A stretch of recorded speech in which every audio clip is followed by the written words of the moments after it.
Canine CRP ELISA Kit developed and produced by ExKits, an efficient experimental tool specifically designed for the detection of C-Reactive Protein. This kit adopts the classic sandwich ELISA method, which can rapidly, quantitatively, and reliably determine the content of canine CRP in vitro. ExKits provides researchers with a variety of key technical parameters for the kit, including detection sensitivity, detection range, standard curve date.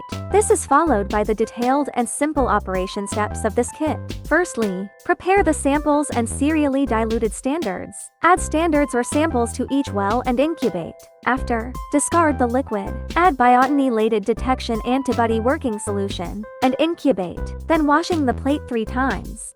Add HRP conjugated working solution and incubate. Discard the liquid, then wash the plate 5 times. Next, add TMB substrate reagent. Incubate for 15 minutes, and immediately add stop solution.